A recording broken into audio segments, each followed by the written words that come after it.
Stepping off the iron-grated stoop and into the warm glow of her family's Upper West Side brownstone, Jasmine Jazz. Torres felt the familiar pinch in her chest. The air inside was thick with the scent of roast turkey, candied yams, and a whisper of pecan pie cinnamon. Comforting if only it hadn't been weaponized against her every Thanksgiving. In her trench coat pocket, the crisp promotion letter from the 369th Sustainment Brigade, her hard-won proof of becoming sergeant, rested like a secret talisman. Tonight, it would either be her redemption or the final proof that she didn't belong. She paused in the foyer where the Torres family crest was etched into a polished brass intercom and squared her shoulders. Beyond the carved oak door, the walnut dining table gleamed under the chandelier's light laid out with fine china silver flatware and Rydell Performance champagne flutes. Elena Torres, her mother perched at the head of the table, hair coiffed to effortless elegance, eyes that glittered like cut glass as they swept the room. Jazz's heartbeat thudded in her ears. "I'd like us all to raise a glass." Elena began lifting a flute of pale bubbly. Her voice was warm as honey until it froze midair. To Cassandra's partner track at Cravath and Sebastian's fintech triumph in Silicon Alley. Across the table, Cassandra Torres beamed her tailored suit, reflecting the chandelier's brilliance, while Sebastian Torres leaned into his fiancée, Isabella Diaz, who laughed at a joke only they understood. Jazz caught the glance passing between Cassandra's perfectly arched brows and Sebastian's smug, half-smile approval, given freely to anyone but her. A hush fell as Elena's gaze drifted to Jazz. The warmth bled out of her mother's smile.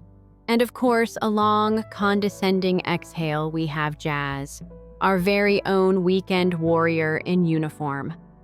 A chorus of polite, strained chuckles rippled around the table. Jazz could feel her cheeks flame hotter than the oven's blaze. Weekend hobby.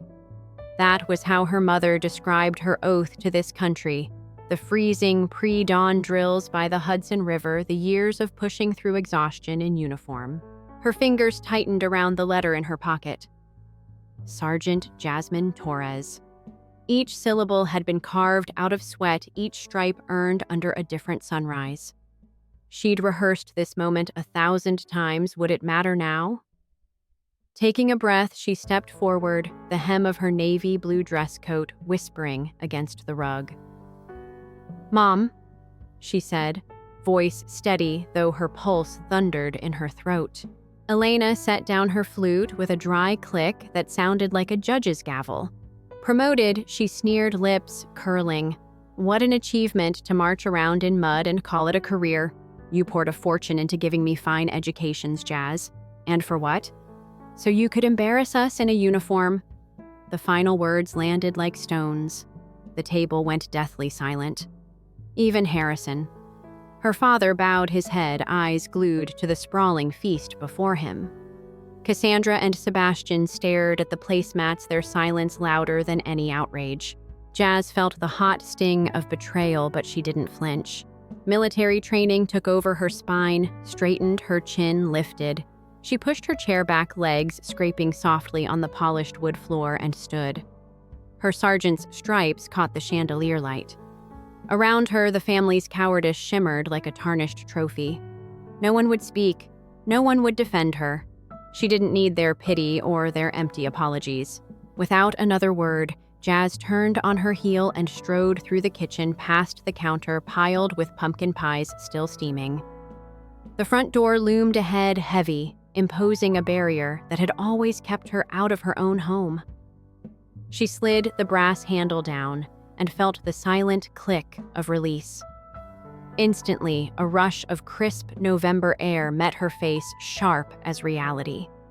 The city's night pressed in taxi horns drifting up from Columbus Avenue, a reminder that the world beyond her family's judgment still existed. She inhaled deeply, the cold air clearing the tight knot in her stomach. In her hand, she still held the promotion letter, proof that she belonged somewhere, even if not here. The flickering street lamp cast long shadows across the brownstone steps. Jazz hesitated at the threshold, glancing back once the Rydell flutes, the silver-clad table, her family's frozen profiles trapped behind the glowing windows. Then she looked forward at the vast, dark street and took a single step down onto the sidewalk. Her phone buzzed in her coat pocket. An unfamiliar number. She fumbled it out, thumb hesitating over the screen. The words on the display seemed to pulse unknown caller. With her heart still pounding from Elena's final command, "Get out," Jazz pressed answer. "Hello." And in that single syllable, the roar of the city's night swallowed her, as though the real fight was only just beginning. Jazz raced down the brownstone stoop into the November chill and hailed a city bus to Union Square, her uniform coat draped over one arm. She squeezed onto the packed L train at 14th Street, gray overhead lights flickering against her clenched jaw. When the doors slid open at Bedford Avenue, she stepped into the cool Williamsburg night, the aroma of roasted espresso drifting from Devocion's neon sign. 2 blocks later, she stood before Mia Patel's loft, a bright mural beside the door, potted succulents on the windowsill. The lock clicked, and she slipped inside the door, swinging shut on the world that had just rejected her. Inside the loft was warm, exposed brick walls lined with plants' Edison bulbs, casting a honey glow over Mia's worn leather couch. Mia, in scrubs and a messy bun, offered Jasmine a steaming mug of chamomile tea and draped a wool blanket over her shoulders. They sat in companionable silence as the city's distant sirens hummed through the tall windows. Jasmine's fingers tightened around the mug, feeling its gentle warmth against her cold skin. Maya didn't ask questions. She simply handed her a blanket and waited, faith in her eyes. That quiet solidarity was more healing than any speech. Jasmine's mind drifted back to the first crack in her world, age 16, a youth art contest at a Tribeca gallery. She'd poured everything into her watercolor, a skyline of gleaming spires and smoky twilight, and clinched first prize before a dozen somber judges. She remembered clutching the crystal trophy, its edges sharp and cold against her palm, heartbeat echoing in her ears. Racing home, trophy in hand, she'd burst through the door to show Elena, only to find her mother paused mid-serve at the mahogany table. Elena's smile flickered curious polite before she quelled it with one soft sentence. "What a lovely hobby, darling. Now focus on your SATs." Her fingers brushed the trophy's plate with a dismissive pat, and Jasmine felt every dream in her chest deflate. Weeks later, at 18, she'd ventured into the basement searching for an old box of photographs and stumbled upon that same trophy, shining and unbroken, tossed beside yellowing recycling bins. It lay among discarded cardboard and rusted bicycles as if her creativity was garbage. That silent message, harsher than any insult, told her she didn't belong. She'd clutched the trophy to her chest, eyes stinging, and fled the house. That was the day she drafted her enlistment papers for the 369th Sustainment Brigade, New York Army National Guard, trading doubt for discipline, invisibility for purpose. Back in the loft, Jasmine wrapped her hands tighter around the mug. The memory left a hollow ache, but also a flicker of resolve. She inhaled the lavender notes of Mia's tea and let the scent steady her. "They've always called me the hobbyist," she murmured, voice low. Maya nodded, eyes unwavering. They needed a scapegoat. "You were their safety valve," she said quietly, pulling the blanket close. That single phrase, scapegoat, pulled a thread in Jasmine's chest, unraveling years of silent pain. Her siblings, her golden children, had sailed through life on her discarded dreams. It was more than unfair. It was cruelty masquerading as concern. Maya reached over and pressed a hand to Jasmine's. "You're not just her scapegoat. You're the only one brave enough to fight back." Jasmine swallowed, tasting the sharp edge of truth. 1,000 rehearsed speeches flickered through her mind, but none felt urgent enough. Not until tonight. She let the warmth of the mug anchor her breath. Outside, taxi horns blared, a restless city that never slept, nothing like the frozen tableau she'd left behind. She closed her eyes and imagined the green beret crest on her sleeve, the weight of her stripes shining with earned pride. A sudden vibration shook her pocket. Her phone buzzed with an unknown number. Maya glanced up, brow arched. Jasmine's heart hammered again, this time not with rage but with anticipation. She lifted the phone thumb, hovering. The screen pulsed, unknown caller. She exchanged a look with Maya, whose expression was calm but curious. Jasmine's breath shuddered as she answered. "Hello?" The voice on the other end was familiar yet hollow, a forced warmth that made her stomach twist. "Jazz, it's Dad," came the strained greeting. "Mom isn't doing well, and she wants you to come home." Silence crackled between them like electricity. Jasmine's grip tightened on the phone. In that moment, the warmth of Maya's loft and the promise of safety felt fragile. Her father's plea echoed with obligation with the unspoken strings of her old life. Would she step back into that trap, or would she finally cut the last tie? She glanced at Mia, whose eyes urged her to choose herself. The phone's speaker crackled as her father waited. Jasmine lifted her chin, heart pounding, and whispered into the buzz of the line, "Why now?" But all she heard was the hum of distant traffic and the weight of a decision that could change everything. Jazz stood beneath the muted glow of the Good Sorts awning, the hum of 59th Street drifting through the air. The cafe's steel and glass facade felt deliberately neutral, far from the polished brownstone she'd fled. Inside, minimal decor and gentle indie music gave it a calm warmth, a contrast to the tension knotting her chest. She smoothed the lapel of her navy blue coat and stepped across the threshold, the bell over the door chiming like a quiet invitation to something she wasn't sure she wanted. Sebastian sat at a marble-topped table near the corner window, autumn light filtering through the leaves of the sycamore lining Central Park West. He looked smaller than she remembered, tie-loosened forehead creased with worry. His coffee sat untouched, wisps of steam curling upward as if reluctant to face him. Jazz approached slowly, each step echoing her uncertainty. When she slid into the seat opposite him, the rich aroma of espresso and almond croissants filled the space between their silence. She folded her arms, searching his eyes for honesty. He cleared his throat, voice low. "Jazz, thank you for coming. Mom's health took a turn. She's under observation." He paused, eyes pleading. "Isabella is hosting the engagement party next week. She's asked me to convince you to be there. Just one night for all of us." Jazz's heart jogged with conflicting impulses, guilt, relief, doubt. She glanced at his hands, knuckles white on the table's edge. One night, for whom she asked, tone soft but firm. "Is it because you miss me? Or because you need her to quiet down?" His silence hit harder than any shouted insult. He looked away, gaze fixed on the faint drip of milk into his coffee. Around them, suited professionals tapped laptops and read newspapers, oblivious to the family drama unfolding at the next table. Jazz felt the weight of privilege pressing on her law firms and hedge funds, the world her siblings inhabited without question. Sebastian was the golden child, born with access she'd had to fight for. And now she realized he would trade her freedom for his own peace of mind. She took a breath, voice steady. "So you don't actually want me there. You just want Mom to stop making your life difficult." Her words cut clean through the cafe's murmur.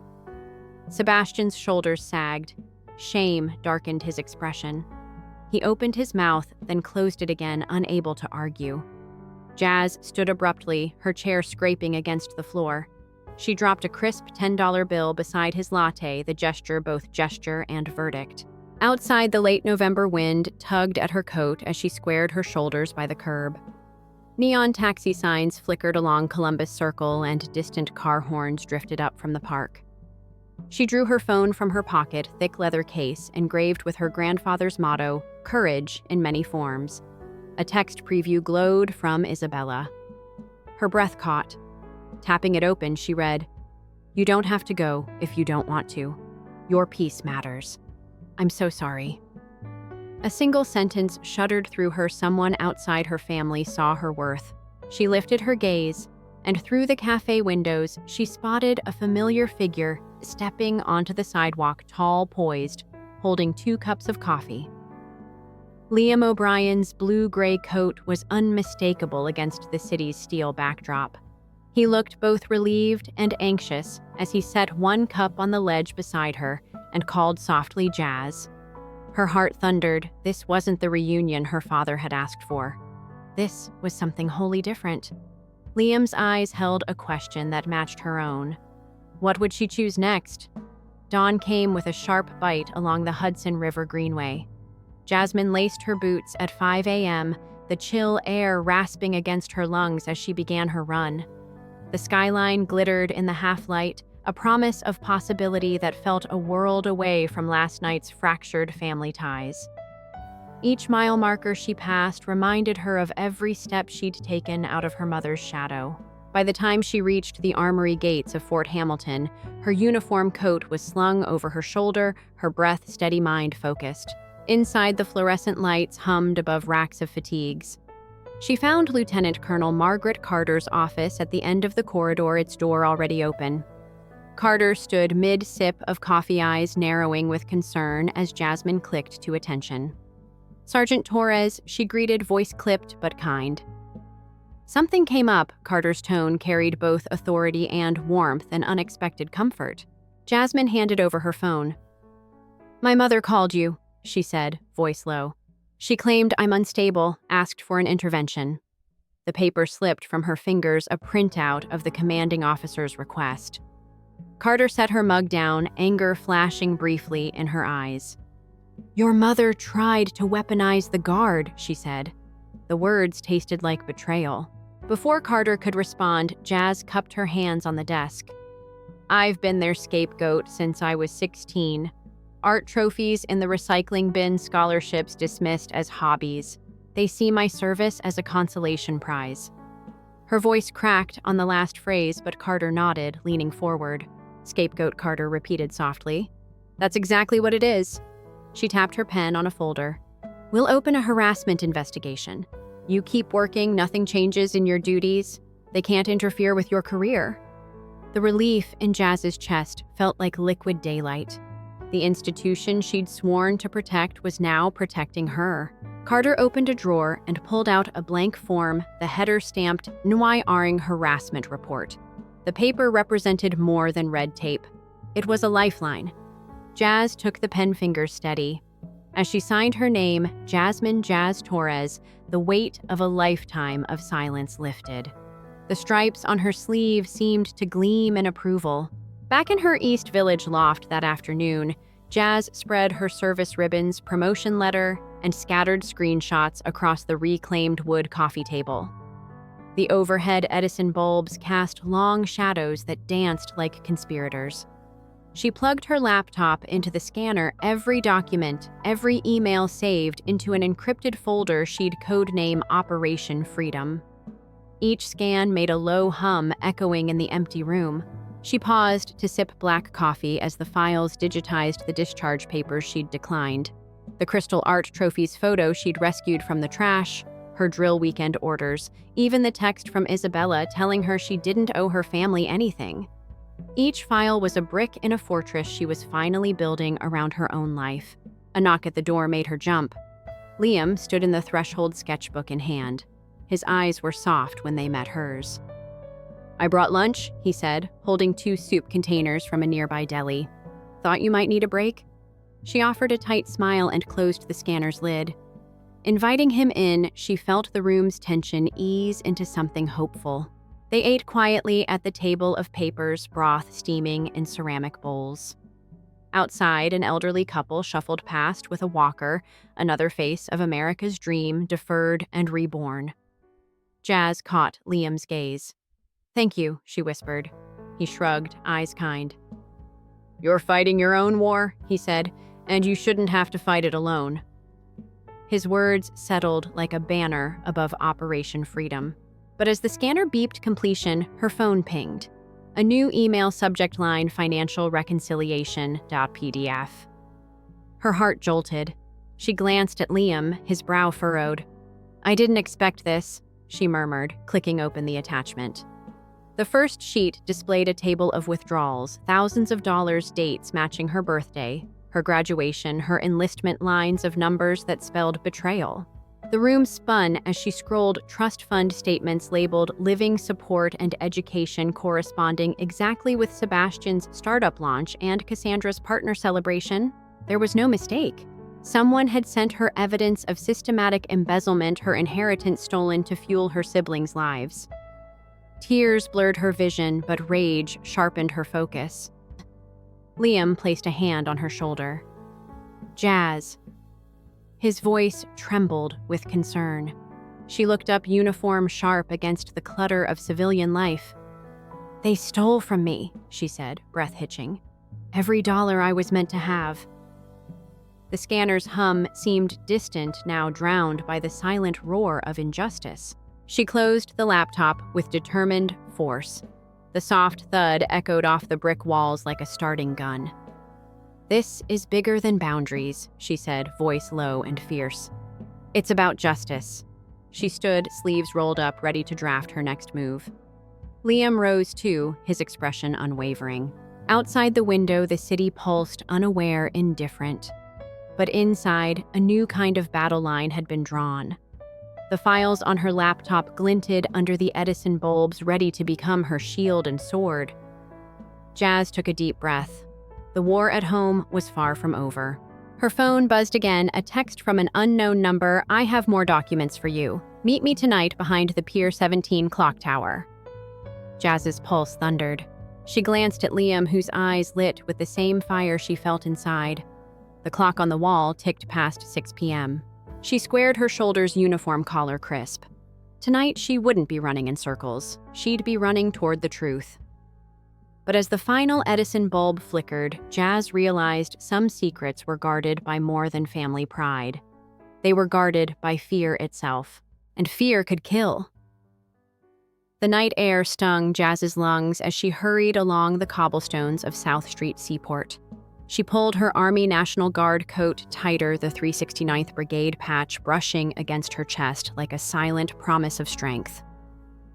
Above her, the Pier 17 clock tower loomed against the city lights, its hands frozen at 9:17, an ironic symbol of time standing still for her family's betrayals.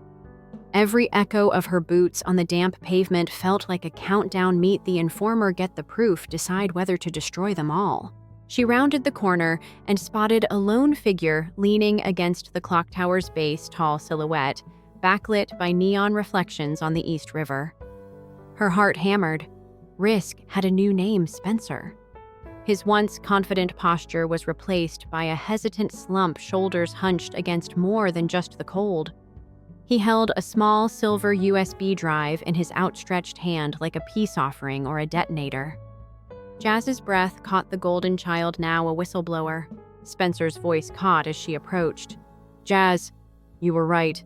His words trembled like fractured glass. He wiped frost from his fleece sleeve. "Mom and Cassandra. They've been draining your trust fund for years." He flicked the USB drive between his fingers. "I couldn't live with it. I grabbed these statements, dates, amounts, descriptions. Every withdrawal that wasn't mine or Cass's is yours." His shame was an indictment more powerful than any courtroom. Jazz's jaw clenched, the river's cold mist fogging her breath. The injustice was visceral. Every college acceptance she'd been denied, every basement trophy tossed in trash paid for by her own inheritance. She lifted the drive, fingers trembling. The metallic click of his hand touching hers felt like an electric charge. In one pulse, brotherhood and betrayal fused. She realized the risk he'd taken, betraying his own mother. A sudden siren wailed from a passing patrol boat, its red and blue lights splashing across Spencer's face. He flinched. "I can't stay," he whispered. "They'll know I was here." Jazz nodded, uniform collar stiff beneath her chin. "Go," she said, voice low but unwavering. "You did the right thing." He backed away into the shadows. The clock tower's hands, mocking their moment time, resumed its march, even as their bond fractured. Alone now, Jazz tucked the USB into her pocket and pressed her glove to the metal of the clock tower. A shiver ran up her spine, not from cold, but from the gravity of what lay ahead. She'd built a fortress of documents in her loft, but this drive was her strongest weapon yet. It held the numbers that would force her family to stand naked before the truth. Yet the city's hum around her felt a challenge. Was she ready to pull the trigger on their facade? She turned toward the subway entrance, every step echoing with questions. Would the Army National Guard protect her once these accusations surfaced publicly? Would Sebastian and Cassandra rise in fury or crumble under exposure? The symbols of status. Brownstone walls, marble floors. Harvard degrees were about to shatter if she pressed play on this data. For the first time, her uniform felt like more than cloth. It was her armor in a battle for justice. On the train back to East Village, she held the drive against her heart, imagining the glow of her laptop screen illuminating rows of redacted text. The memory of Liam's steady presence at her loft spurred her onward. She wouldn't face this alone. But the closer she got to home, the tighter the knot in her stomach grew. Each stop brought her nearer to the moment of truth and potential retaliation. Stepping into her loft, she flicked on the Edison bulbs. Papers and folders lay scattered on the reclaimed wood table like tombstones of past hopes. She set the USB beside her scanner, the device humming to life. Outside wind rattled the window panes, a warning or an anthem. Jasmine closed her eyes for a breath, feeling the weight of 1,000 silent betrayals lift, replaced by a fierce determination. Her gloved hand hovered over the USB port. A single click would unleash the story of embezzlement, the evidence of a lifetime stolen. But as she prepared to press her phone, buzzed on silent mode. The screen glowed with an incoming call from Mom's cell. Elena Torres's name flashed, an unwelcome symbol of old wounds. Jazz's breath hitched. Could she answer, or would she finally sever the line once and for all? She stared at the phone, heart pounding like a drumbeat in an empty street. Each second stretched into an eternity. The clock tower's frozen hands felt present in her mind, the siren's echo still ringing. Would she break protocol and demand answers, or maintain her silence until the evidence spoke? With trembling fingers, she reached for the phone. And then froze, USB drive still poised above the scanner, her future balanced on a knife's edge. Jasmine stared at the phone's screen, Elena Torres's name pulsing like a threat. Her gloved fingers hovered, thumb trembling.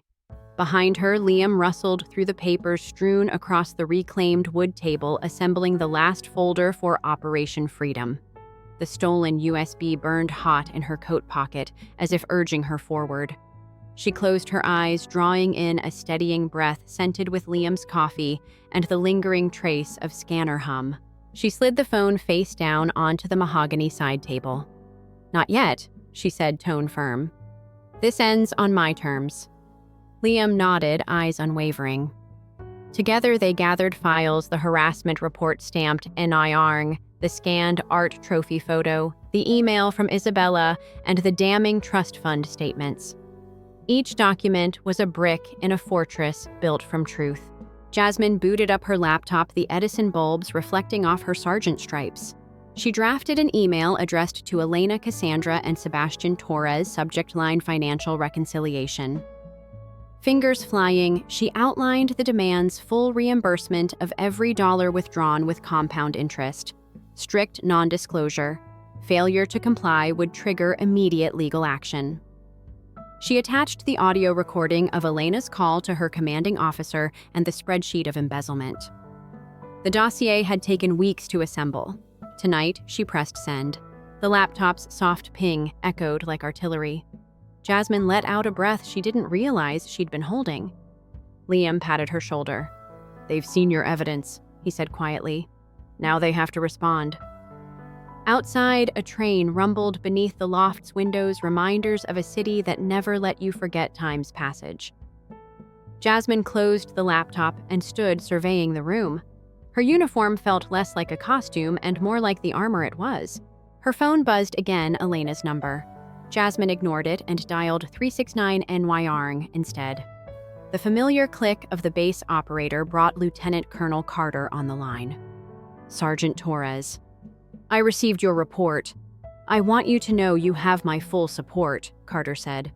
I'll document everything, if your family tries any more interference. Her voice trailed, but the promise was clear. Jasmine thanked her and disconnected, feeling the guard's institutional integrity standing behind her. A muffled knock at the loft door startled her. Liam opened it to reveal a courier holding a plain envelope. Jasmine took it, hands steady. Inside was a terse note, meeting confirmed. Conference room B50 Broad Street, 3 p.m. tomorrow. No signature, no explanation, just coordinates. She recognized the address, a midtown office tower with anonymous conference suites. Perfectly neutral. She and Liam traded a look of resolve. This is it, he said. Tomorrow. Jasmine tucked the note into her folder. She finished packing Operation Freedom, printed exhibits, scanned files, charger, extra USB. The physical dossier clicked shut like a briefcase bomb. She felt its weight as a tangible declaration she was done hiding. That night, she lay in her loft bed in uniform, the city skyline visible between loft beams. Her mind replayed Elena's venom at the Thanksgiving table. You are a stain on this family, and the basement trophy tossed like trash. Now she'd transformed that scorn into an unbreakable barrier.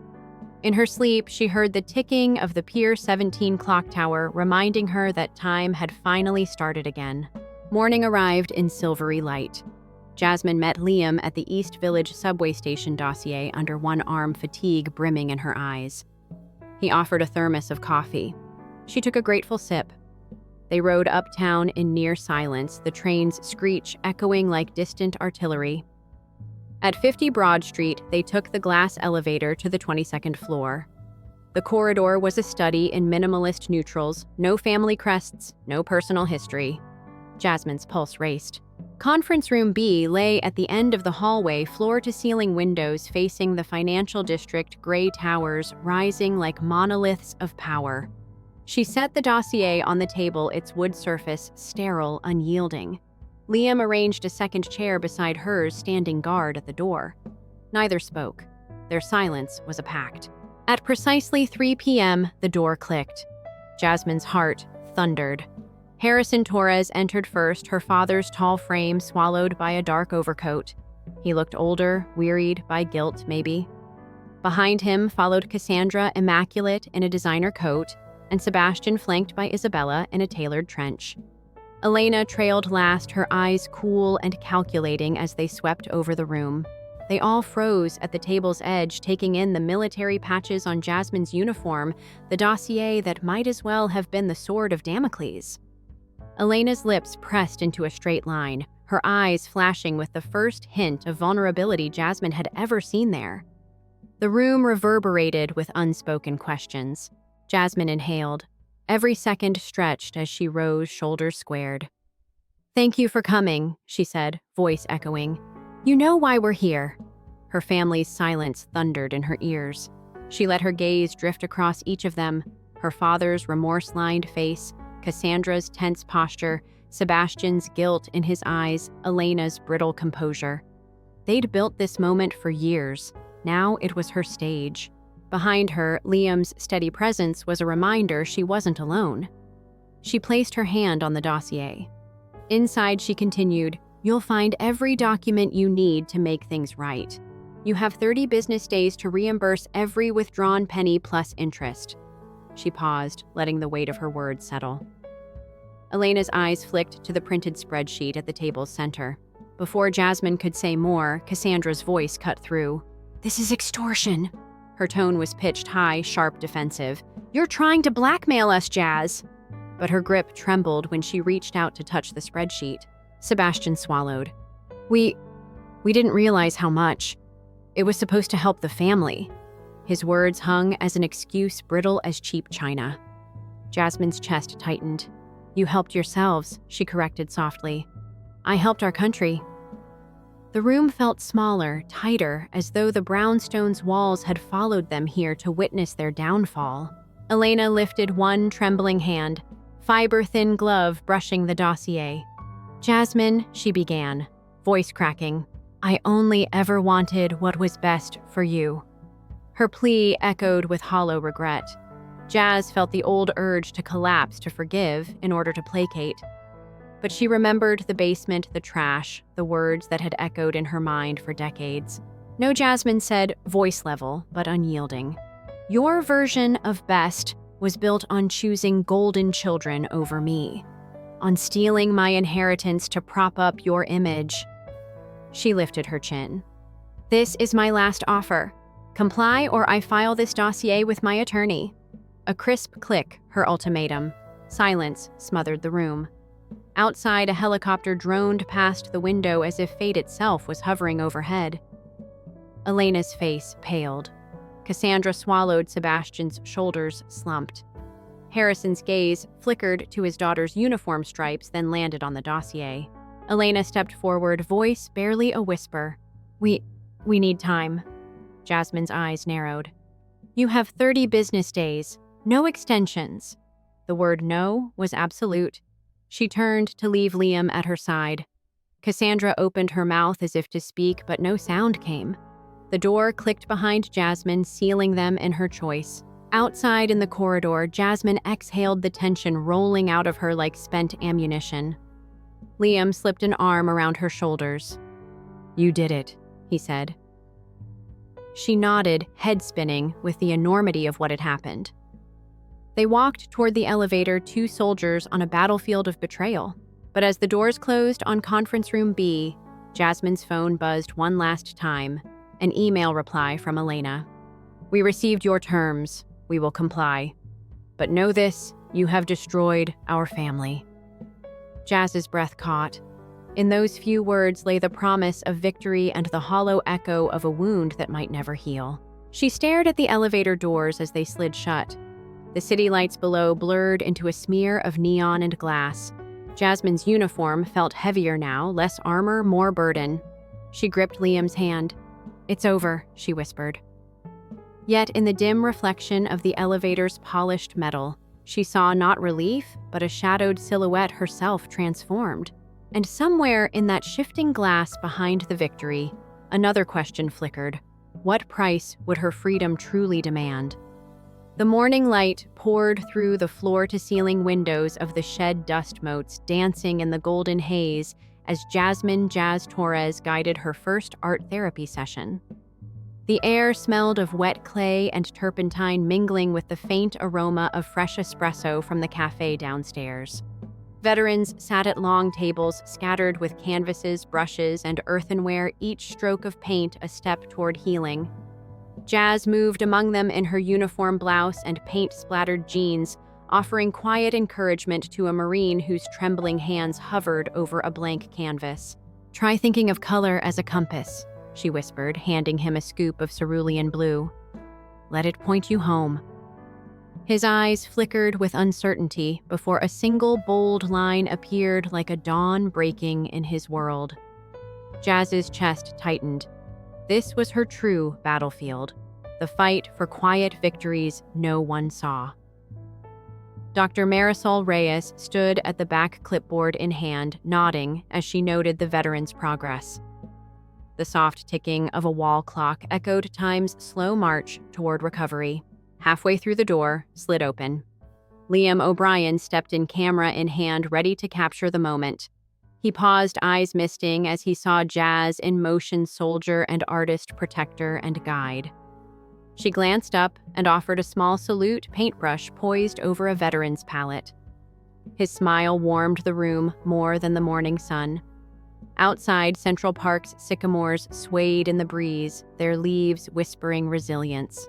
After the session, Jazz and Liam stood in the hallway among discarded smocks and half-filled paint cups.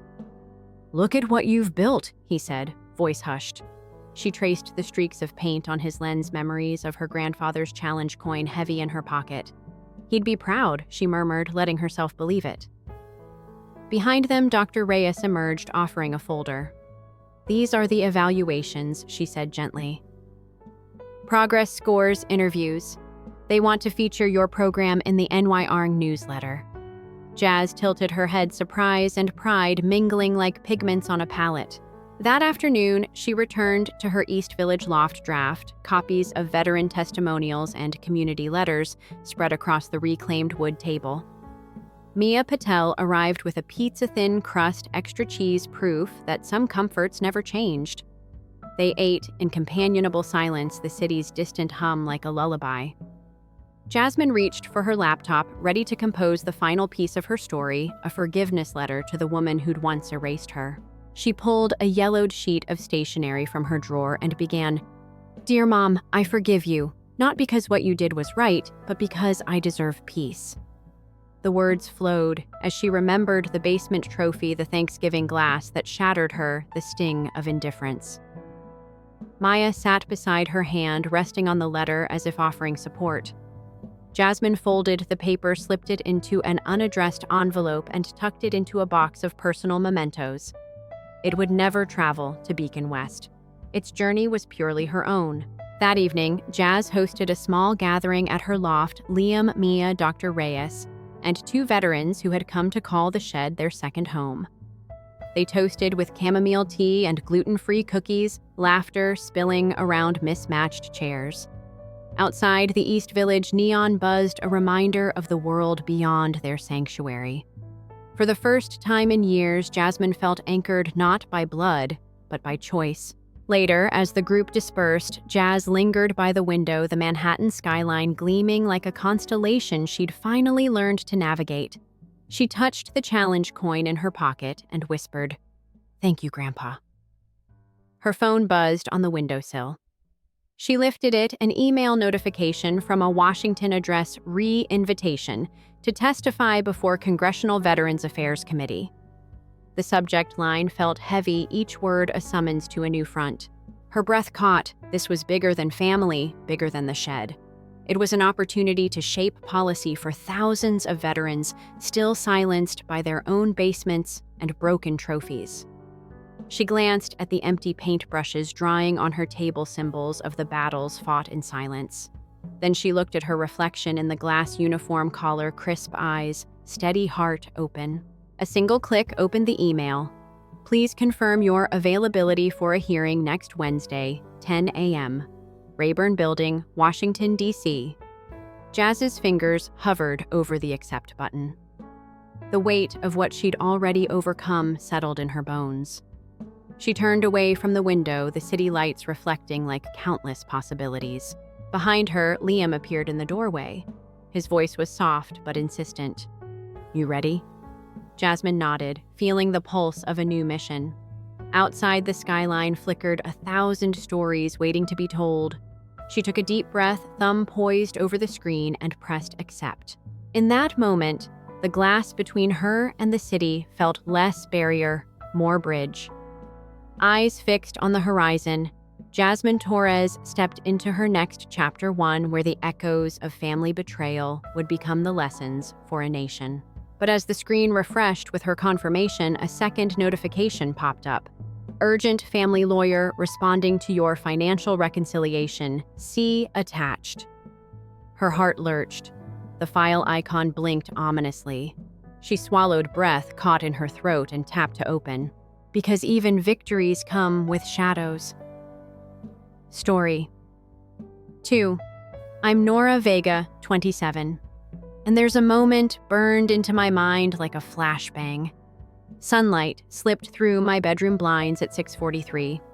I yawned, swung my feet over the mattress, and felt something wet splash against my legs. Bright fuchsia paint, still sticky, crawled across the floorboard, soaking my sketches. My entire fashion design portfolio lay under that neon-tied pages, curling like dying petals. A laugh cut the silence. My younger sister Celeste stood in the doorway, twirling an empty paint can. She was 24, flawless Instagram smile already in place. "Oops," she sang. "Guess the can slipped." Behind her, our mother, Marisol Vega, 50 pearls for breakfast and judgment for dessert, lifted one eyebrow. Nora, drama at dawn. How predictable. Heat rushed to my cheeks, but my voice came out thin. Those sketches were for today's interview. You knew that. Celeste shrugged. Maybe the outside world should see the real you, messy, unprepared. Mom sipped her black coffee. Celeste, dear, fetch the mop. We don't want the stain setting. She then turned to me, gaze colder than the ceramic mug in her hand. You always blame others. At some point, the world stops excusing failure. I knelt, trying to rescue a single sheet. The marker lines bled like open wounds. No saving them. Something inside me snapped quiet and clean like a button popping free. I rose, paint dripping from my palms. Fine, I whispered. You ruined Plan A. I'll make Plan B. Celeste giggled. Sure, reinvent yourself in 5 hours. Good luck. Mother's heels clicked down the hallway. Celeste followed, leaving color-soaked footprints that felt almost symbolic. I showered, scrubbing the chemical pink streaks from my arms. My thoughts spiraled. The interview at Monarch Atelier was at noon. No portfolio, no job. Rent already late. Energy low. Pride lower. Yet beneath that panic, a strange calm formed. A single truth pulsed: I will not be broken again. I pulled on dark jeans, a white blouse, and wrapped my damp hair into a low knot. The mirror showed smudges of old self-doubt, but also a spark I hadn't seen in years. I tucked my ruined sketches into a trash bag, evidence not garbage, then slid my sewing kit into a tote. If Monarch wanted proof of talent, I'd give them a living demonstration. New plan. Downstairs, the kitchen buzzed with perfect breakfast harmony. Father was away, he usually was, so Mother reigned unchecked. Celeste perched at the marble island, snapping photos of avocado toast. Going out with greasy hair, she chirped without looking up. It's called determination, Celeste. I kept walking. Determination won't hide the paint under your nails, she sang after me. I stepped onto the front porch, inhaled the crisp San Marcos air, and exhaled the last traces of that house. The bus stop sat 4 blocks away. Every stride felt lighter, as if each step trimmed an invisible tether. The ride downtown took 40 minutes, enough for my plan to crystallize. Monarch's lobby might reject me without a formal portfolio, but if I could sew on the spot, maybe the creative director would at least remember my nerve. I reopened my tote-counted needles, threads, small fabric swatches, leftovers from freelance gigs, and drafted a quick jacket pattern in pencil on the back of a utility bill. At exactly 11 to 21 a.m., the bus hissed to a halt outside Monarch's glass tower. I walked in, adrenaline a live wire under my skin. Curved walls glittered with mannequins wearing last season's runway looks. A receptionist with silver eyeshadow glanced up. Appointment, Nora Vega.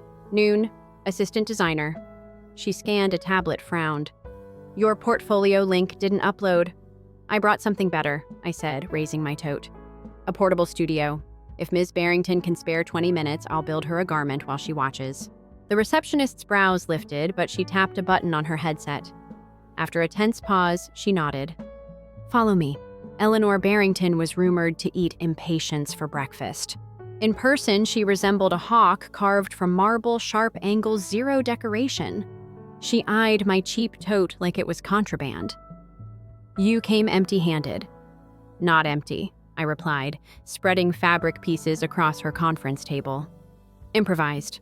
I set a timer on my phone, threaded my needle, and began draping a cropped jacket on the nearest dress form. Every stab of the needle echoed my heartbeat. Every swift dart an answer to Celeste's laughter. Ms. Barrington circled silently. At minute 18, I clipped the final thread. The jacket, deep navy with an asymmetrical collar, fit the mannequin like a secret. Not perfect, but alive. The director traced the seam with one finger. Tell me why the left sleeve twists forward. To remind the wearer she's moving toward her own story, I said without pause. Her mouth twitched approval, maybe. Return tomorrow at 8. We'll discuss internship terms. A breath I didn't know I held released in a shaky sigh. Thank you. Don't thank me yet, Ms. Vega. Interns here earn their place daily. I'm used to earning, I answered, meeting her gaze. She nodded once, conversation over. Outside, afternoon sun danced on the sidewalk. I wanted to scream, to cry, to collapse. Instead, I walked, no destination, just motion. My phone buzzed. A message from Mother, dinner at 7. Bring dessert. Another from Celeste. Did you bomb? Because even silence was a form of victory. I turned the device off.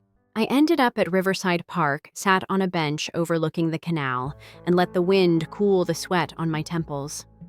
For the first time in years, the future felt like unmapped fabric waiting for scissors that were finally in my hands. But home still waited poison wrapped in porcelain. And Celeste would not let today's stunt be the last. I inhaled the river's metallic scent and planned I would return to that house tonight not as their target, but as a guest on borrowed time. I would gather what belonged to me. Important documents, grandmother's sewing shears, maybe even father's old camera for evidence. After that, I'd vanish, new job or not. The sun dipped lower. Shadows stretched like warning fingers. I rose, determination settling over me like armor. Act 1 was ending. Act 2 demanded boldness. I left the park steps, steady mind sharper than the needles in my tote. Tomorrow would be brutal. Tomorrow would be mine. Street lamps flickered awake as I trudged back toward the Vega house, tote slung tight against my ribs. Each step felt heavier, the closer I got, like the sidewalk itself resisted letting me return. When I crossed the iron gate, spicy bougainvillea scent couldn't mask the sour memory of the morning. Inside the hall, lights were off. Only the glow from Mother's study spilled a narrow path over the parquet. I slipped off my shoes, ghosted toward the staircase, and froze. Voices floated from the kitchen, Mother's crisp alto and Celeste's syrupy giggle. She actually improvised in front of Barrington. Mother asked, brittle amusement lacing every word. Celeste snorted. It won't matter. I've already sent Monarch an anonymous tip. Tomorrow they'll learn she stole that jacket pattern from a freelance client last year.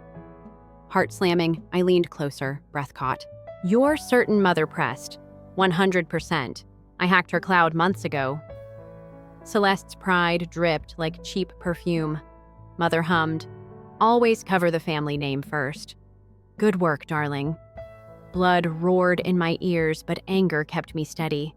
I inched upstairs, avoiding the squeaky seventh tread, and entered my bedroom.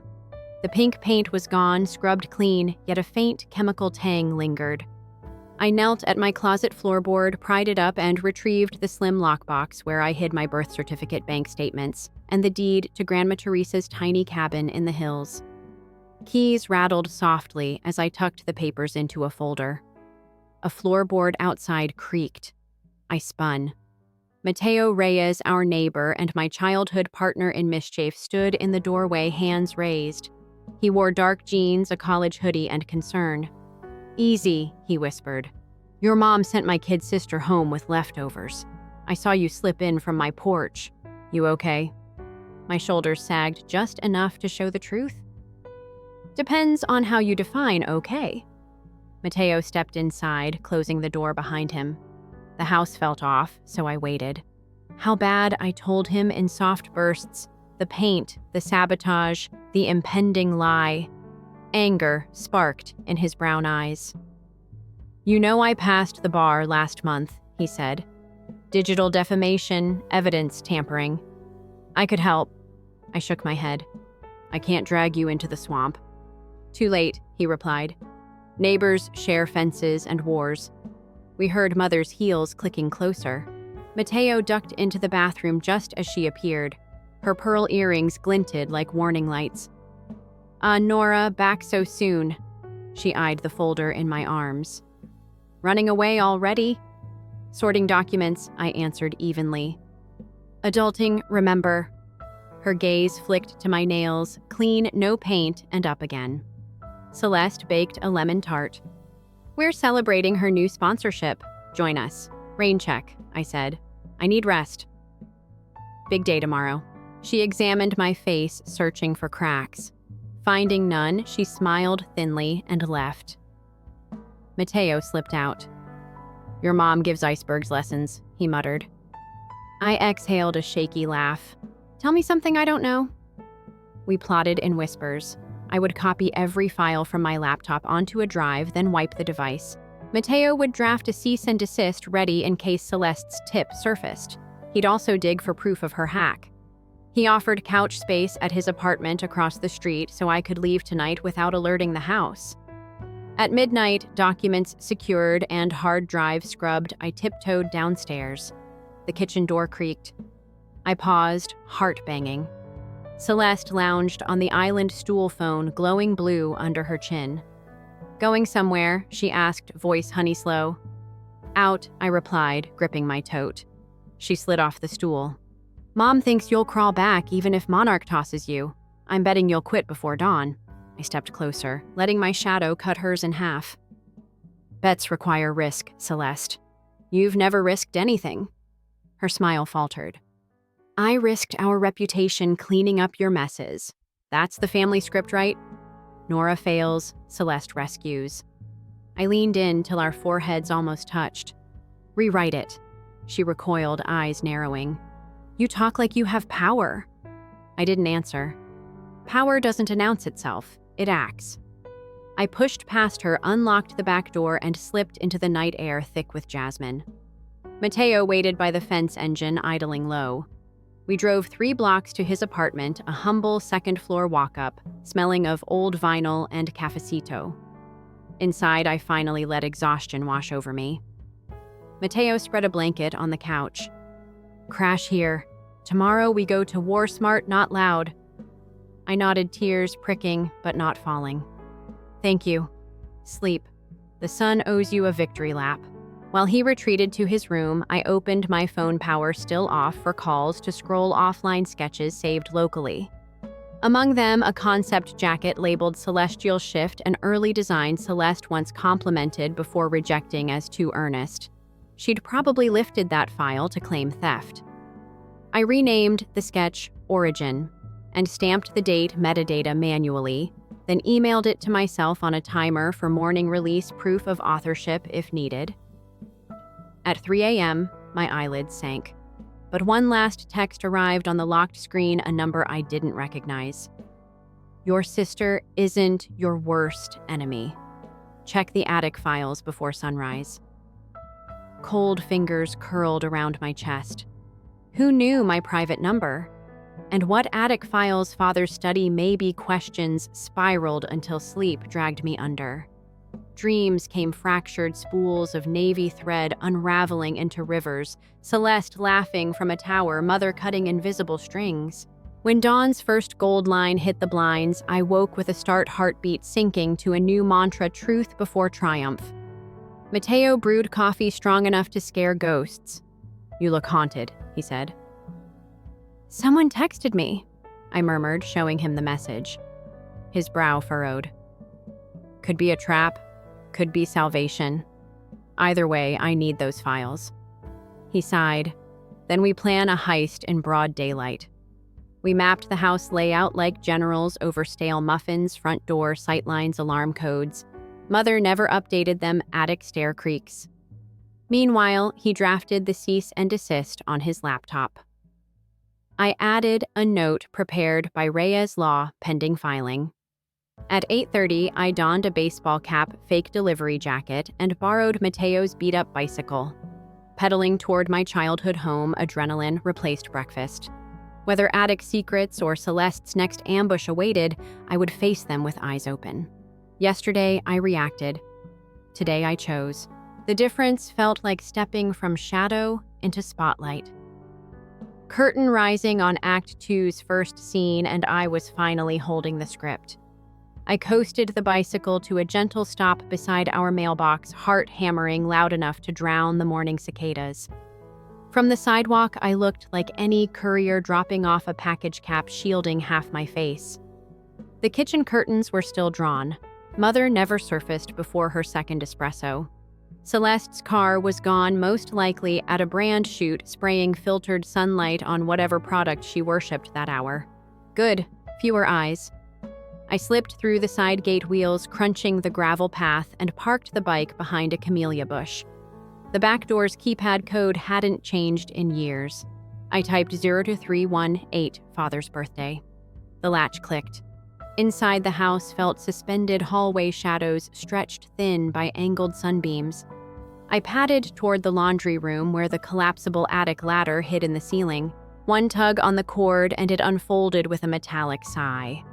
Dust motes spiraled as I climbed. Up there, the air pressed hot and stale, smelling of cedar and old dreams. I switched on my phone flashlight. Cardboard boxes lined both eaves, labeled in Mother's decisive script, Tax 2016 Winter Linens Celeste School. No box named Nora, a familiar sting. I traced the rafters until I spotted a crate marked F. Teresa, Grandma's initial. Kneeling, I pried the lid. Inside lay her sewing shears, a faded diary, and a cloth bundle tied with twine. I pocketed the shears, flipped through the diary, mostly garden notes, then untied the bundle. Polaroids spilled out. Grandma standing beside a teenage boy I didn't recognize, both smiling under the sign of Monarch Atelier, date-stamped May 1983. My pulse quickened. Beneath the photos lay a folded contract bearing Monarch's crest, co-signed by Greta Barrington, Eleanor's mother, and one Arturo Vega, my father. Terms: joint capsule collection, profits split. Hand-scrawled across the margin in red ink: payment breach, litigation pending. What father always claimed, he carved his real estate empire alone, no ties to fashion. Yet here was proof he once designed garments with the same house I was begging for entry. And a breach, I snapped photos, mind racing. Another box caught my eye, unlabeled. I opened it to find printed emails between Celeste and Mother. Lines glared up: Nora's brand must not reach public launch use leverage, and Monarch contact notified of potential plagiarism, expects further evidence. So Celeste hadn't merely sent an anonymous tip, she'd engaged someone inside Monarch. Betrayal thicker than attic dust clogged my throat. A floorboard groaned below. I froze, flashlight off. Footsteps, slow, deliberate, crossed the hallway. A voice floated up, surprisingly gentle. "I know you're there, kiddo." Father. He hadn't been home for weeks. I swallowed, stepped down the ladder, dossier clutched. He waited with arms folded, gray streaks lining his temples, eyes soft but guarded. "Why snooping?" he asked softly. I lifted the contract. "You tell me." He glanced at the paper and sighed, years dropping from his shoulders. "Your grandmother kept everything." We moved to his study, where dusty light stroked mahogany shelves. He shut the door and spoke in low tones. In 1983, he'd been a young pattern maker at Monarch Creative Reckless. Greta Barrington promised him credit on a joint line, but when the collection exploded, her lawyers erased his name. He sued, lost, and signed a silence clause to cover mounting medical bills for Grandma. In return, Monarch paid him off and blacklisted the Vega name from their company for life. My upcoming internship would violate the clause, threatening a lawsuit that could bankrupt him. He learned of my interview only yesterday through Mother. "I wanted to protect you," he said, voice frayed. "Instead, you hid truth," I replied. Anger and pity danced uneasy in my chest. "Celeste is weaponizing the past to crush me even before Monarch can." He nodded, remorse filling lines around his mouth. "Your sister only knows half the story. Your mother, well, reputation is her oxygen." He reached into a locked drawer and handed me a thin flash drive. "Every court document, every settlement file is here. Take it. Decide your path with facts, not rumors." My phone buzzed. Mateo, texting Barrington's assistant, just emailed. "Celeste's plagiarism claim under review. Call now."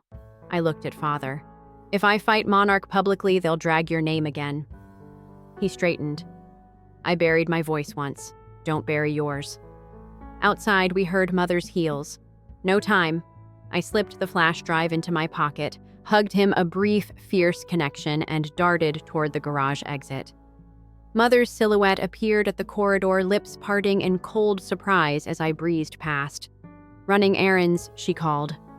I didn't stop. Some doors slam best with silence. Back on the bicycle, I dialed Mateo. "Meet me at Reyes Law in 30, I said. "Bring coffee and courage." Wind burned my eyes as I pedaled, mind-stitching a new strategy, use Father's documents to negotiate, expose Celeste's hack force Monarch into dialogue instead of war. At a red light, I texted Eleanor Barrington, directly attaching one Polaroid of our parents shaking hands in 1983. Thought you'd appreciate this slice of history. Let's discuss at noon before rumors mislead us both. She read it instantly, typing bubble flashing, then, be here by 11. Truth matters to me more than whispers. Relief flickered, tempered by dread. Mateo awaited with folders cease and desist ready, and a grin sharpened by adrenaline. You ride like a comet, he joked. We huddled over a conference table. He merged my attic evidence with legal angles, drafting a proposal. Monarch would acknowledge past misconduct, void the outdated gag clause, and in return, we'd drop any defamation claims while submitting proof of Celeste's digital intrusion. Clock ticked loud. At 10:15, we marched to Monarch's tower this time through the front entrance, shoulders squared. Security waved us up. Eleanor met us in a glass conference room, face unreadable. I laid the photo's contract flash drive beside her coffee. She reviewed each page, jaw tightening. Greta's ghost never rests, she murmured. I explained Celeste's sabotage, Father's silence, my own aspirations. Mateo outlined legal exposure on both sides, ancient breach, fresh defamation. The room felt like a loom tightening warp threads. After a long pause, Eleanor spoke. Talent shouldn't suffer for old sins. The internship stands provided you sign a mutual non-hostility pact. As for your sister, we'll investigate her claim thoroughly. She slid a clean agreement across. I inhaled. One more term, Monarch sponsors a scholarship under Teresa Vega's name for emerging Latino designers. A ripple of surprise, then a small nod. Agreed, pen scratched. When I stepped into the elevator afterward, knees buckled from adrenaline drained. Mateo steadied me. You just rewrote family history, he whispered. My phone pinged. Celeste. What did you do? Barrington revoked my access badge. I typed back. Power rewrites itself, remember, and muted the thread. Outside, noon sun blazed like a spotlight. I felt exposed, yet lighter, a chrysalis cracking. Act 3 weighted tension still coiling, but for the first time, victory seemed possible through truth, not rebellion alone. The city buzzed below, unaware that an age-old silence had just been broken, and a new voice, my own, was beginning its first full-throated design. My phone refused silence all afternoon. The scholarship announcement hit Monarch socials at 2:30, and industry bloggers pounced, legacy righted after 4 decades. Barrington Dynasty faces past. Comments poured, gratitude, curiosity, a few snarks, but mostly applause. I reread the headline until reality settled in my bones. Teresa Vega, once erased, now front page. Mateo texted a thumbs up and 3 fireworks. I replied with a single spool of thread emoji that somehow felt louder than words. At 4, an Uber delivered me to his firm. We needed to finalize countermeasures in case Celeste tried another angle. I walked through glass doors and almost collided with Father, leaving Mateo's office. He looked lighter jacket, unbuttoned, relief softening the perpetual furrow on his brow. I signed my statement, he said. No more hiding. He squeezed my shoulder, then headed toward elevators where late sunlight painted him gold, a father I barely recognized finally free. Mateo ushered me in. We traced your sister's hack, he said, sliding printouts across the desk, server logs, IP trails, time-stamped screenshots. This is enough for a criminal complaint if she pushes. A prick of guilt rose. Celeste was still my sister, but the evidence glared: stolen drafts, doctored metadata, malicious emails. Choice or consequence? She'd made hers. I nodded. Keep it holstered unless she fires first. Twilight draped the city by the time I reached Mateo's apartment. We'd planned to celebrate with pizza, but a notification flashed at Celestial Smile Live now. Celeste's influencer account rarely went live without a brand agenda. I clicked. She sat in her pastel studio, eyes red-rimmed yet resolute. Friends, she began, voice trembling just enough to hook empathy. Today, my own sister tried to silence me. She manipulated Monarch to shut me out because I spoke the truth about plagiarism. Tears pooled, camera zoomed closer. I won't be bullied into silence. Viewer numbers ballooned. Comments flooded expose her Queen family snakes are the worst. My heart iced. This wasn't idle drama. She was marshaling 500,000 followers into a digital army. Worse, she flashed a screenshot one of my early sketches side by side with a boutique's vintage jacket implying theft. The image ratio looked doctored, proportions stretched. Mateo leaned over my shoulder. Defamation in real time, he muttered. He started recording the live stream for evidence. Celeste finished with a dramatic whisper. I'll reveal everything tomorrow at noon live from downtown. Then she killed the feed. I exhaled shakily. She's planning a public ambush. Mateo nodded. We counter with facts before emotion takes root. Monarch's statement goes live at 9 a.m. Your dated source files at 10+ hour legal notice delivered by courier. He tapped the table for emphasis. Truth on paper, then let social discourse digest. That night, sleep fluttered in and out like a nervous moth. At dawn, I dressed for my first official day: black, wide-leg trousers, crisp cream shirt, the navy jacket I'd sewn under fire. I clipped Grandma's shears to my tote as a talisman. Mateo handed me a manila envelope addressed to Celeste, cease and desist, server log proof. A gentle yet firm warning. Hand deliver after work or send a courier, he asked. I slipped it into my bag. Face to face. She needs to see I'm done playing defense. Monarch Studio buzzed like a hive when I arrived. Interns darted between cutting tables, dress forms wore half-finished gowns, and Eleanor Barrington's voice crackled through the intercom directing tempo. She waved me into her glass-walled office. You brought drama to my doorstep, she said, but her eyes twinkled. Also, a scholarship and fresh press. Net positive. She tossed a tablet across the desk. Read. The PR department's official statement acknowledged past grievances, celebrated renewed partnership, and listed digital receipts disproving plagiarism claims. Beneath a concise sentence, any party propagating false allegations will be pursued to the full extent of the law. I met her gaze. Thank you, she shrugged. Truth makes the better headline. Work swallowed the hours I graded patterns, matched fabric Pantones, and shadowed a senior tailor who spoke in pin placements more than words. At lunch, he tapped my jacket collar. Clean finishing. Respect. Compliment from a legend. My cheeks warmed. By 4, collection samples hung ready for final fitting. Eleanor clapped once. Lock the floor for fire inspection, everyone out by 5. I lingered a minute to tidy my station. As I slipped my phone into my pocket, a flicker of movement reflected in a mirror near the emergency exit, someone ducking behind stacked rolls of silk. I tensed, stepped closer. The figure bolted, slamming the exit door, alarm muted. A faint, acrid smell hit my nostrils, burning. I yanked the door open. A trash bin smoldered, small flame licking patterned paper. Instinct kicked. I grabbed the wall extinguisher, doused the blaze, coughing on chemical fog. The security guard rushed in, radio squawking. Sprinklers hadn't triggered yet, lucky.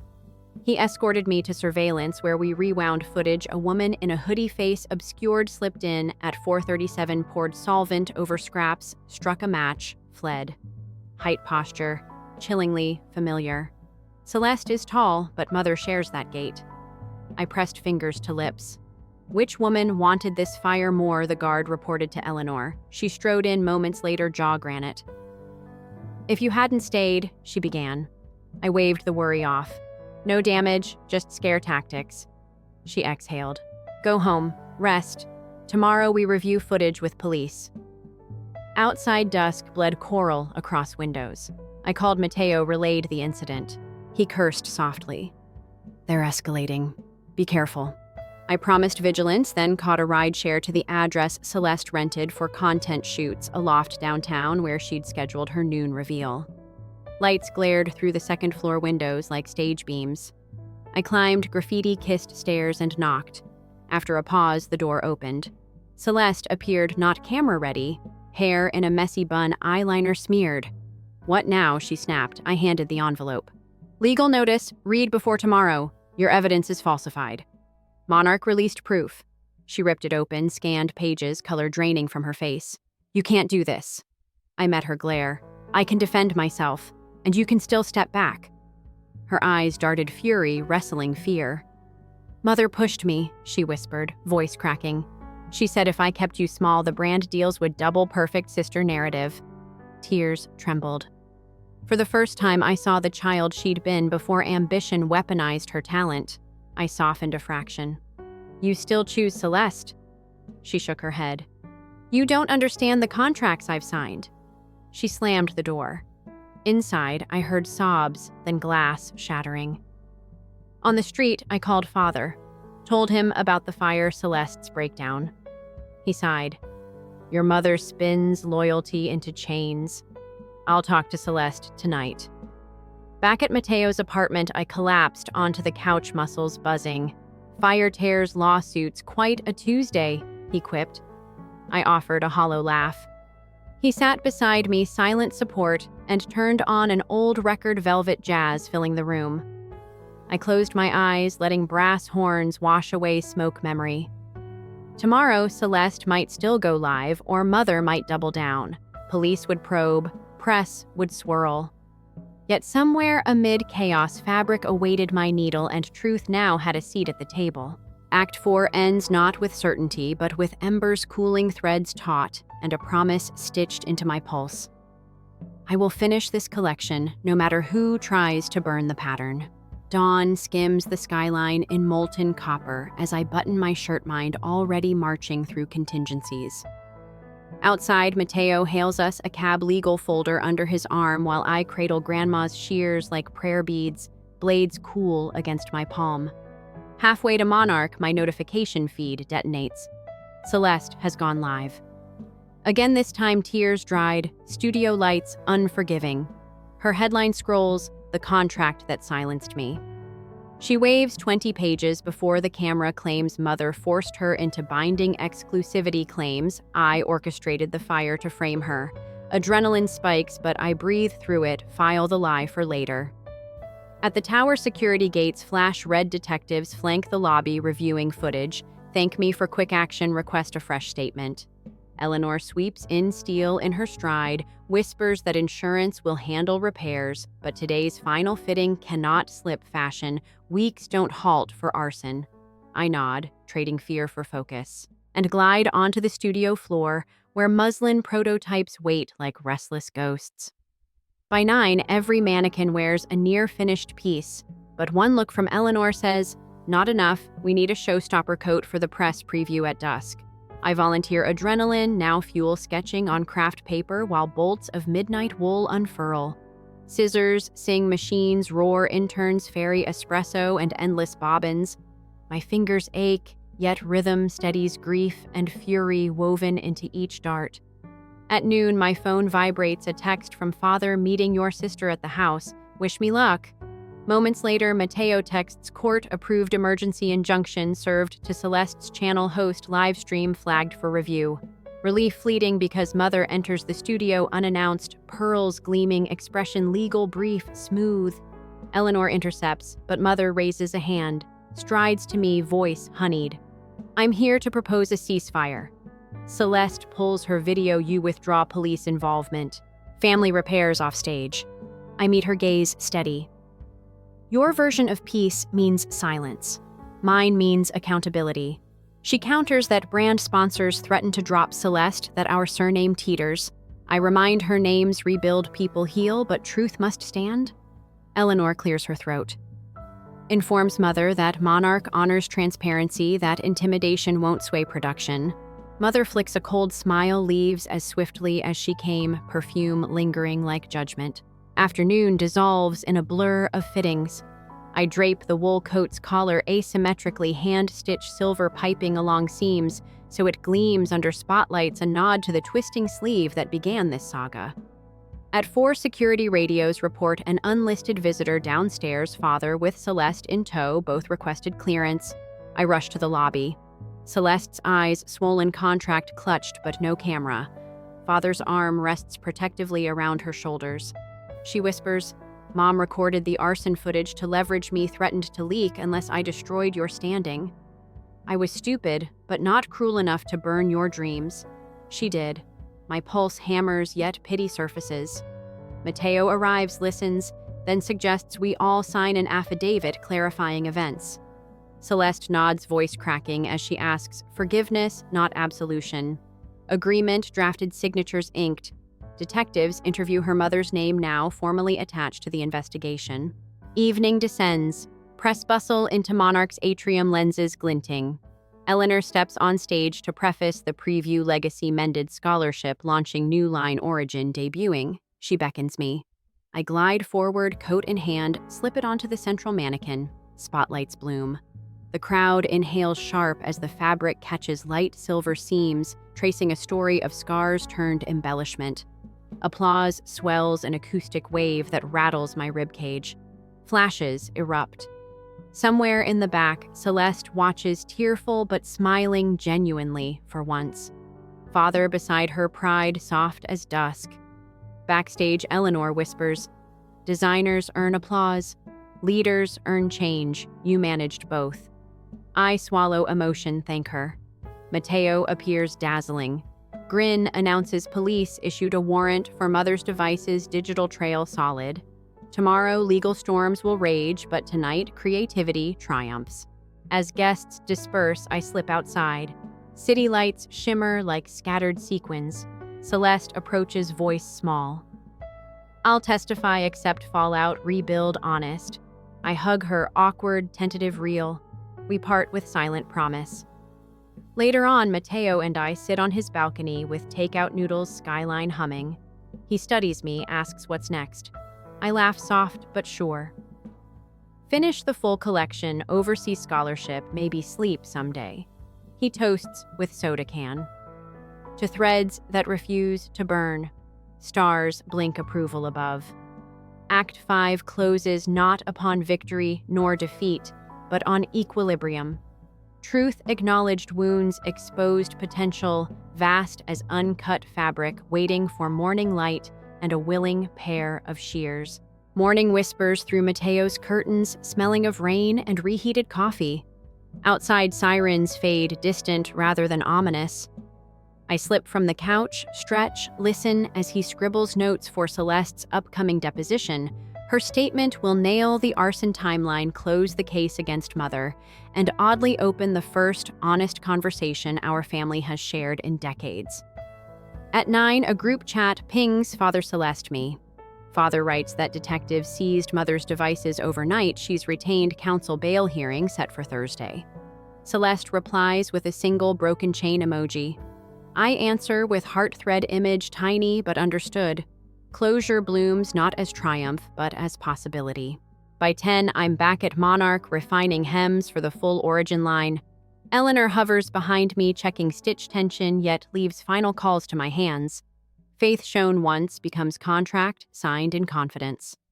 Press clippings stack on her desk, industry magazines, calling the preview a Phoenix Flight bloggers, dissecting the scholarship's impact while the sewing floor buzzes with practical tasks, steam press correct. Art survives only if seams hold. I anchor every knot like writing a new lineage in thread. Lunch break. Eleanor summons me, unlocks a narrow cabinet, withdraws an aged dress form carved from oak. She says it belonged to her grandmother, has witnessed every Barrington collection since 1940. Now it's mine, a symbol not of debt, but of shared guardianship. I run fingers over the polished grain feel history pulse. Stewardship, not subservience. Afternoon scholarship committee meets. I present guidelines, first-generation Latinx designers, mentorship built in annual runway showcase. Board votes unanimous. Press release drafts. Teresa Vega's name will echo beyond a single headline stitched into annual budgets and hopeful portfolios. As dusk gathers, I ride the elevator to the rooftop garden Monarch rarely opens. Wind tastes of ionized air, storm approaching. Mateo waits with takeout cannoli, powdered sugar swirling. He reports that Mother's attorney hinted at plea negotiations. Arson carries weight, but community service and restitution may replace prison. I nod, justice tempered with chance to change suits our complicated tapestry. Mateo switches topic, asks where I see myself in 5 years. I laugh, reply that calendars feel too flat for dreams. Instead, I picture classrooms where I teach pattern logic runways, where diverse designers command light, and maybe a studio collaboration with a certain lawyer who knows color theory better than he admits. He blushes, pretends wind stings his eyes. Rain arrives in needles. We sprint downstairs, laughing, soaked but uncaring. Next morning, Celeste and I meet at Grandma's grave, marble still bright. She brings daisies, I bring the first finished celestial shift jacket, the design she once mocked. I gift it to her, explanation, simple transformation belongs to everyone. She slips it on shoulders, settling as if weight lifts. We speak of childhood tree forts, of future therapy sessions, of social media cleanses. Forgiveness begins when stories align with truth, and we're finally editing the same chapter. Weeks slide past in stable rhythm. Police close the case. Mother enters a diversion program, cleans community graffiti under watchful cameras, learns humility, one brick wall at a time. Father sells his consulting firm stake funds, an apprenticeship wing at Monarch, smiles easier now that secrets no longer calcify his spine. Fashion Week arrives slick with flashbulbs. Backstage, I pace heart-drumming salsa beats. Models slip into my pieces, midnight wool coat, twisting sleeve jackets, dresses etched with silver piping like scars made art. House lights drop. Runway glows. Eleanor steps out. First, nods to crowd, then gestures. My cue. I walk the catwalk, flanked by models, applause detonating against ribs. Near the front row, Celeste raises a phone, not for branding, but to document a sister she finally champions. Father wipes a proud tear. Even Mateo, pressed into a borrowed tux, cheers loud enough to rattle cameras. After-party thrums, but I find a quiet corner, sip sparkling water, take stock, paint-soaked sketches, attic revelations, legal storms, each thread aligned to weave tonight. I understand now that design isn't merely fabric cut to form. It's narrative cut to truth, repeated until pattern matches purpose. Eleanor approaches, offers partnership track within 3 seasons. I accept on condition that scholarship graduates fill intern slots, pipeline becomes circle. She agrees. History rewritten, future under construction. Later, balcony breeze cool against sequins.